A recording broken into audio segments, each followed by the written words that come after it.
All right, Lions fans. I'm not a Lions fan, and we're continuing on why Bob Quinn and Matt Patricia are the guys that's going to get the Lions a Super Bowl, their first Super Bowl in the Super Bowl era. The last video, we were discussing some basic breakdowns of, like I said, the psychological schematics or of the players that we would consider the anchors and the players are foundational pieces, and how these are the players that they have brought in within the last past what two I want to say 2 to 3 years, and how they're going to be the foundation to carry Patricia over. How it works: Quinn is at the top. He needs someone to bring his vision to pass, so he gets his head coach. His head coach need to have his assistants or his coordinators, whatever, to bring his vision to pass. And they need to translate, the coordinators and the position coaches, whatever, need to translate that vision to the players. And the players is going to produce that on the field.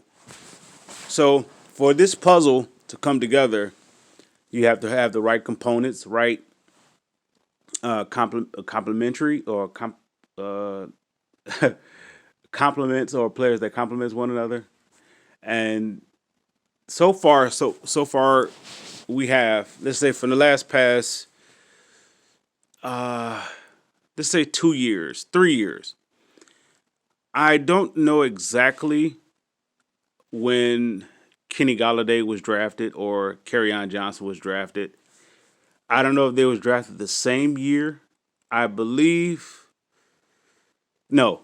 Kenny Galladay was drafted the year before Kerryon Johnson. I think Kerryon Johnson was drafted the same year that Tracy Walker was drafted, I believe, if I'm not mistaken. But anyway, with that being said, we're gonna discuss in this video some positional groups, and at the same time we're gonna explain why Patricia is still the guy at the helm that's gonna lead the Lions to a Super Bowl win.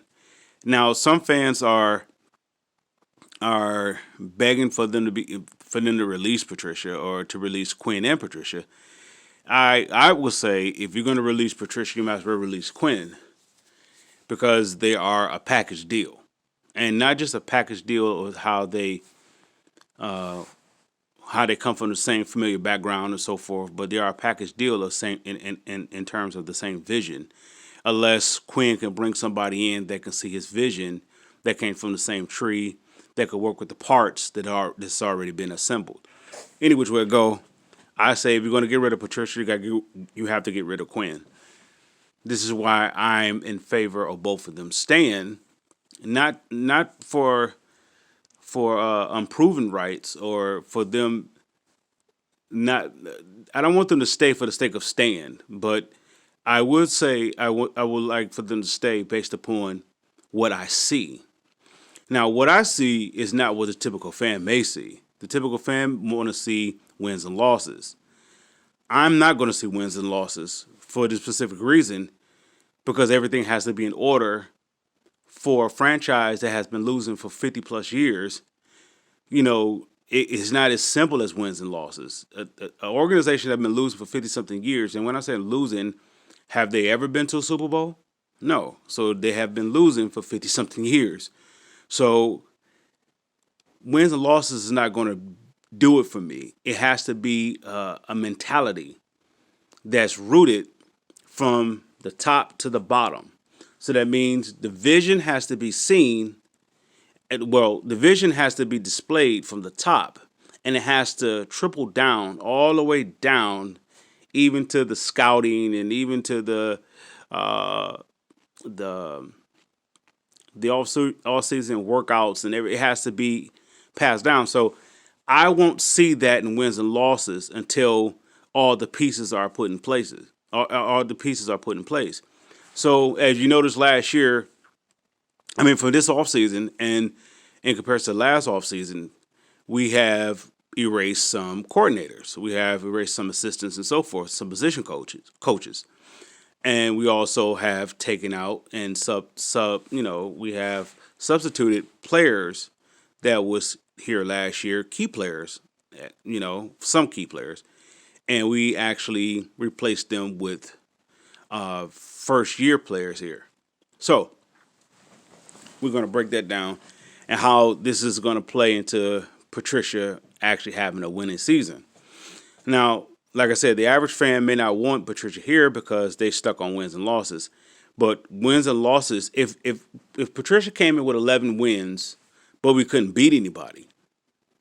Let's say his first year, he came in with 11 wins, but he couldn't beat anybody.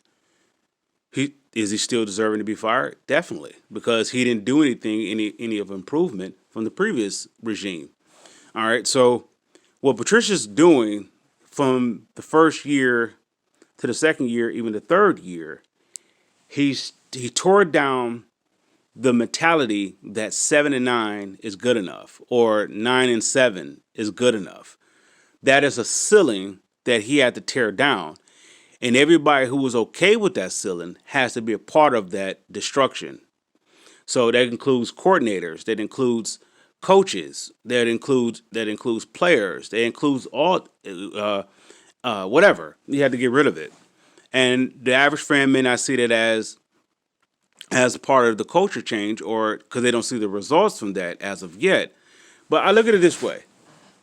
If the person is going to hold Patricia accountable for last year, in other words, they don't see him improving based upon last year, well, then how can you possibly see a team succeeding when you're going to hold them to previous years of results? There's no way. So I'm on the other end of optimism. I give each year a clean slate. I'm not going to hold the players to what they did the previous year. I'm going to hold the players to their psyche. And what I mean by that is, the fruit by the fruit by the tree that the tree that bears it. You can tell. So, and if the player is plugged into their zone, they're gonna produce that year in, year out. So, with that being said, they had to get the guys here that's not going to produce it at one point in time, but this is going to be the time that they're in of duration being here. This is what they're going to reproduce. So, if you have a guy who was winning up on a 9-7, right, and they don't see a problem with that. They don't see the problem. They may blame the system that it doesn't work to get us past 9-7, but yet and still their approach is not anything to approve the team to go from 9-7. They may show images or show footage or show comments and so forth about how they have improved as an individual, but that individual attitude is going to keep them at 9-7 because that 9-7 attitude is an average attitude. If you're going to be above average, it's not going to be about you. Okay. Let's say, for example, I grew up looking at Jerry Rice. Jerry Rice was my favorite player. My favorite Lion of all time was Billy Sims. Okay, I became a Lions fan originally because of Billy Sims. I really didn't get into Barry Sanders. I didn't get into Calvin Johnson. My guy was Billy Sims. And from that point on, I drift and I went to the 49ers. So Jerry Rice, of course, I before Jerry Rice, there was Sterling Sharp. That was my guy. Choo choo, baby. But anyway, Jerry Rice won me over because I kept seeing him just outwork his opponent.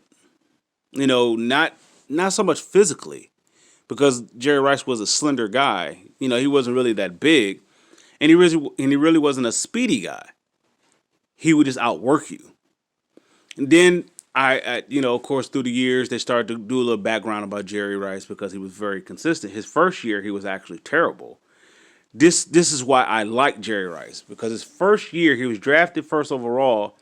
Not first overall, he was drafted the first round, the 15th or the 17th pick, and he was terrible, dropping balls, dropping everything.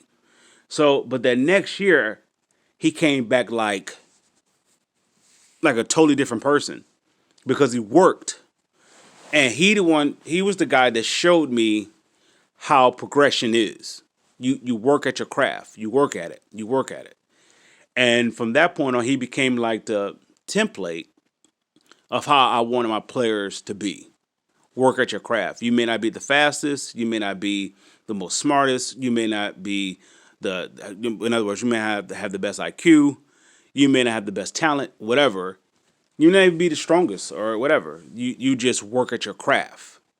So any guy that works at their craft automatically gets my vote. When I saw like Barry Sanders or Calvin Johnson, I didn't see them working at their craft. I saw them as extremely gifted. Don't get me wrong, they worked at their craft. I'm not saying they didn't. I didn't see it. I just saw pure talent. The ability that they was able to do, everybody in the league wasn't able to do. Everybody in the league is able to give you effort. Everybody's everybody has the equal amount of that free will to do. Everybody may not have the same skill set or the same gifting or ability, but everybody has the free will or the will to give out that effort.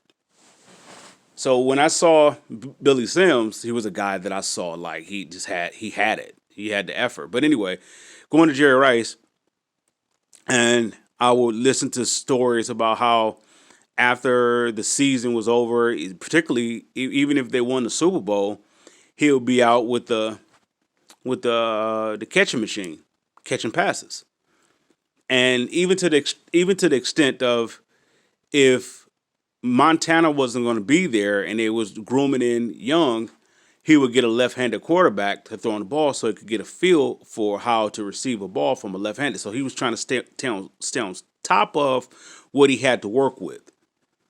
He didn't try to make Steve Young to be something that he wasn't. He accepted Steve Young for what he was, and he learned how to adapt to it. Now, that because simple fact that's how it was. What I mean, there was no way of going around Steve Young being the heir apparent. There was no way of going around it. They was going to pass the reins from Montana to him. So Rice wasn't leaving. So in other words, this is what it's going to be. Now, the average fan or a fan may say, "Well, why don't Patricia do that with the players here? Why didn't he groom with the 9 and 7 players?" All right, here's the thing: the 9 and 7 players, if they was here for 3 years, 2 years, or 2 to 3 years, what was their progression? What? Okay, coming in the lead, you're first round, second round, third, whatever, and the second year you're a Pro Bowler. Okay, the third year you're what? Pro Bowler? Now it's about you and statistics. And that statistic is supposed to give you your pay. But see, I don't care about statistics. A lot of people care about wins and losses. I have seen I have seen a Lions team have like a great winning season, but they couldn't do anything in the playoffs. It was one and done. If not, they didn't even make it. Whatever. They would just self implode because they couldn't handle the spotlight because they wasn't groomed to handle pressure, and that's based upon the players that was content. One year you got a good defense, next year you have a bad offense. One year you have a great offense, you have a terrible defense. It was never in place, and so this is what I see it's like if a fan were to say Patricia needed to adapt to the 9 and 7 culture. This is why I say that I applaud him for not adapting to it. Versus, I mean, I agree with him by tearing it down.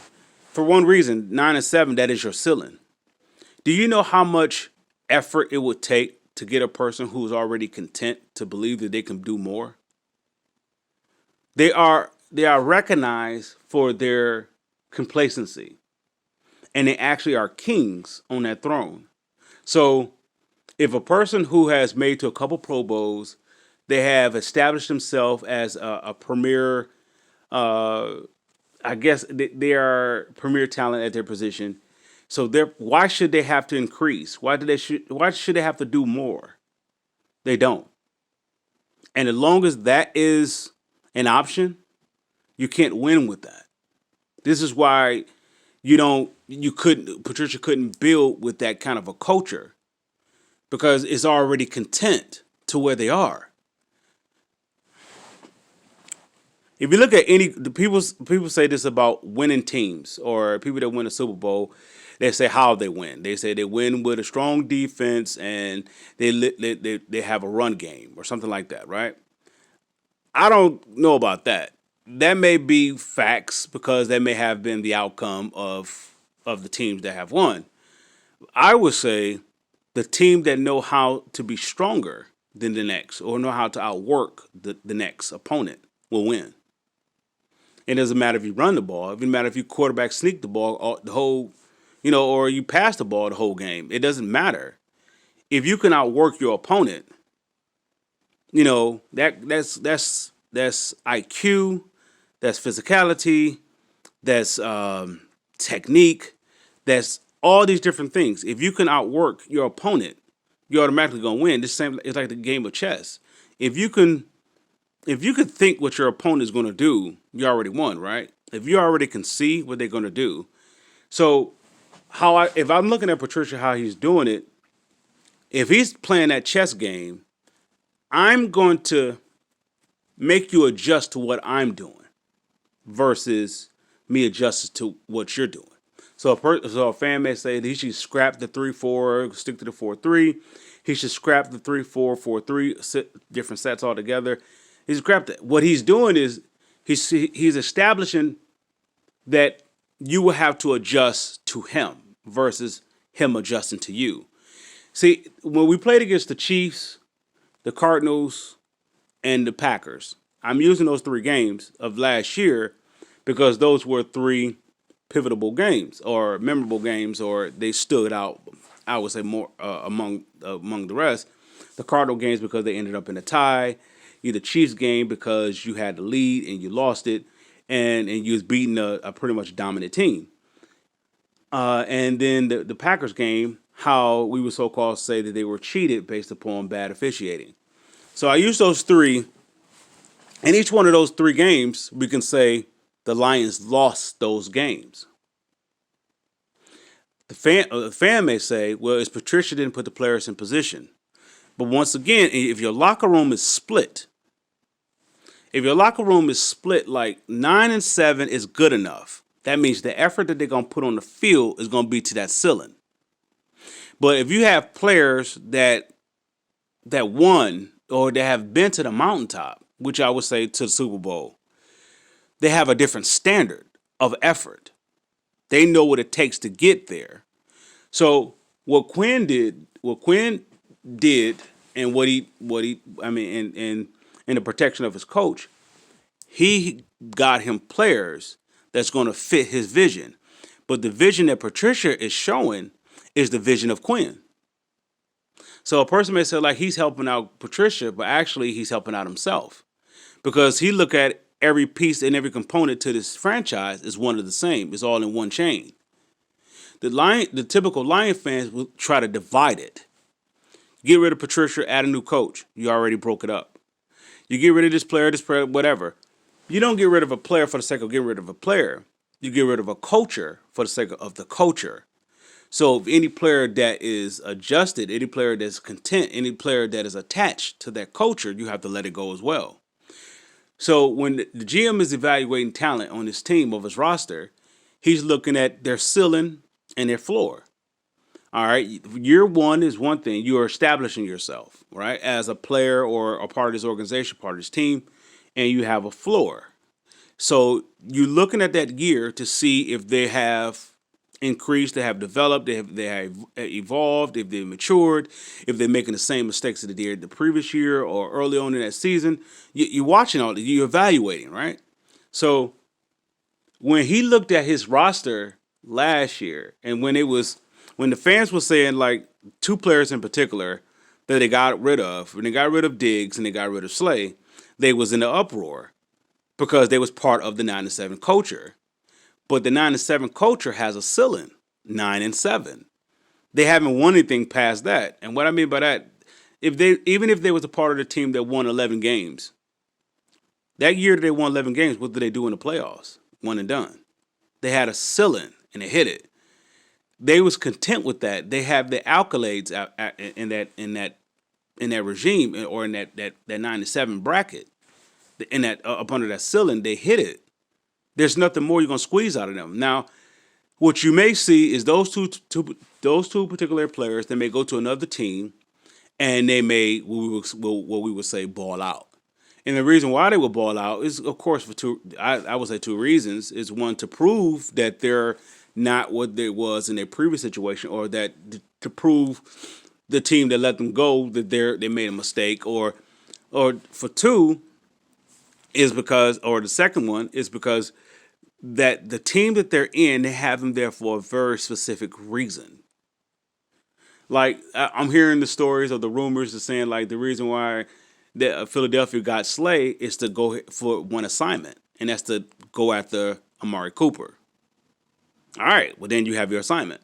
We'll cover you through the rest of the seasons, but when it comes to those two games, we want you to. This is why we got you here. Okay, so you're saying the same thing with Diggs. If you so the Diggs when Diggs went to Seattle, Seattle was already a pretty much a team. They was missing maybe a couple of pieces. So it was easy for them to implement him into the system to say like this is what we need you to do. And he said, oh, if he says okay, I'm okay with that. But then of course he's going to ball out because he can do what they're asking them to do. Now Patricia is asking uh, a roster to do something that they never have done before. He's asking them to win. if you're if you're is 9-7, you haven't won anything. You're just barely above average. You're barely above 500. 9-7. So you really haven't done anything. And if the coach is going to approach you, he's going to approach you in a way that he has done it because he has been around that, the atmosphere where it was done. So he's going to approach you on a higher standard. He's going to hold you accountable to a higher standard. And so he will want players that will actually not object that, but learn how to embrace it, or not to challenge it, but allow that to challenge them. In other words, give it opportunity to grow. So the last video we talked about, like for example, the anchors. We talked about Ragnow. We talked about Kenny Galladay, and we talked about a little briefly. I believe we talked about Jelani Tavai, and we talked about Trey Flowers. And that was from last year, and what they brought in this year, pieces to complement those anchors or those foundation pieces. All right, so if you notice, I didn't mention Stafford as a foundational piece. Stafford is the icing on the cake. All Stafford has to do is just wait for the opportunity. Everything is put in place for him. All he has to do is wait for the opportunity and just capitalize. Some people will call that game management. Whatever. All he has to do is it's going to be prepared for him. All he has to do is capitalize. Kenny Galladay is going to get you what you need for your number one receiver. T.J. Hawkinson is going to get you what you need your tight end to do. DeAndre Swift is going to get you between him and if they keep carry on, they will split it, and they will get you what if you need him on a given throughout the year average of 4.5, you'll get that out of both of your tailbacks. They'll give you a combined average of a 4.5 average. So if you're looking at 4 downs and 3 downs, you're looking at least gain like 4 to 5 yards. So like you go into the third down, you're looking at manageable situations like short yard distance. So they will do that. T.J. Hawkinson is going to do that. Kenny Galladay is going to get you the, whatever, the long distance, whatever, short, whatever, immediate, whatever. He's going to get you that. So all Stafford has to do, the piece is going to be put in place for him. All he has to do is just do what he does. He don't have to do what he had to do the previous. How long he been in the league? What, close to 10 years, if not 10 years? He don't have to do what he had to do the previous 8 years or 9 years. Because if you notice, Stafford has been he has been groomed and has been developed up under each coach that he had. Each one that was putting a piece to him, or opening up a piece, or having him shave off things of himself, and he's carving himself out to be an elite quarterback, right? So this is the year. I don't expect Stafford to do anything that he did in the previous years. I expect Stafford to be to seize Stafford. I expect Stafford to have control of Stafford this year. Just like I expect Kenny Galladay to have more control of Kenny Galladay. I'm not going to go by his statistics to say what he's, that he's going to do what he did last year. I'm going to say that he's going to be in more control of who he is as a player. That has nothing to do with the defender or even the defensive coordinator. It has all to do with him. This is what Patricia is installing to his team. It's not about them, it's about you. So if he's saying that to the previous players that was here up under the 9-7 ceiling, it's not about them, it's about you. Why we lost the Arizona game, it's not about them, it's about you. Why we lost the Kansas City game, it's not about them, it's about you. And when we played against Green Bay and the whole officiating thing happened, it's not about them, it's about you. If the coach can get the player to look at themselves, or I'm gonna say if the coach can get the player to look at themselves, the coach is gonna is gonna bring up presence. Is either gonna have you to look at yourself, or it's gonna have you basically not to look at yourself. And I believe what Patricia is doing is implementing a standard that is not about. They can't stop us. Look at the offense. Let's talk about the offense last year. No, better yet, let's go to the defense. The defense last year, the first thing we would say as fans, or even the media would say, that the defense was like ranked whatever, in last or close to being last of the season. And you bring in this defensive guru, they're supposed to do this. Look at it this way. Look at this. All right. How many games the Lions played last year that they were in the lead in the fourth quarter? I don't even know the statistic numbers. I'm not that kind of a guy. You guys should do your research, whatever. You want to prove me right or wrong. All right, whatever. All right, we in several games, let's say more than 3 games, that we are leading in the fourth quarter. Is that coaching or is that players? What is that? All right, so in other words, if we're leading, regardless if we're leading offensively, that means we're holding the opponent's offense of not scoring points. So the defense is working. So a person says like, well, we had a pass rush, they wouldn't be counting for 7 seconds and have all the time in the world to throw the ball. But if everybody does their assignment, it doesn't matter if you got 7 to 30 different seconds. It doesn't matter. They won't be able to score. See, the coach is saying it's not about them, it's about us. Bill Belichick says it's not about them, it's about us. Bill Parcells, it's not about them, it's about us. It's about, basically demonstrating your will, your effort. The Lions have never had that. The Lions organization, look at their previous coaches. They have never installed that type of mentality. It's not about them, it's about you. If you look at the Lions' approach when they approach a game, it was always to take the first blow from the opposing team. Last year, you saw a little trickery, a little preview of what Patricia's capable of. The first game of the season, they did a trick play. I think it was the first game of the season. Not first game of the season. I think it was on. I don't know if it was Friday. I mean Monday night. Oh, it was a spotlight game, I believe, and they did a trick play out the gate. Nobody saw it coming. And they were like, "Oh, that's new." Like that's the point. What I'm making is that the Lions is used to taking the blow from the opposing team and then trying to react to it. Versus, it's not about them; it's about us. Patricia's telling his staff, Quinn is telling his staff is telling his players, and his players is telling his opponent, "There's nothing you can do to stop us." The Lions' history has always been self-implosion. If you look in the history of the Lions organization of how many games they found a way to lose, you will see they found every which way you possibly could know. They even create new ways to lose a game. If it's a bubble or a misplaced snap or whatever the case may be, or taking the win, not taking the win, is we always found a way to lose because it was never about us opposing our will on the other team. It was about them opposing their will to us, and we taking their blow. And if the opposing team wanted to lose, we'd take it. If the opposing team wanted us to win, we'd take it. So it was never about our dominance, and I believe the head coach came. I mean, the general manager came in with that attitude. All this has to go from the scouting department, from the financial department to those who are of an upper position. All this has to go. It has to go, and then it triple down. The coaches has to go. The ones that was here from the previous regime.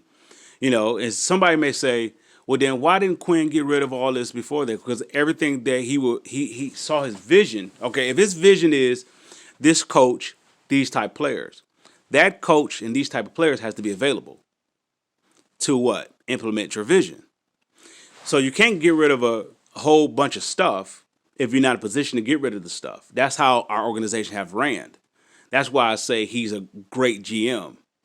He's dotting his I's, crossing his T's.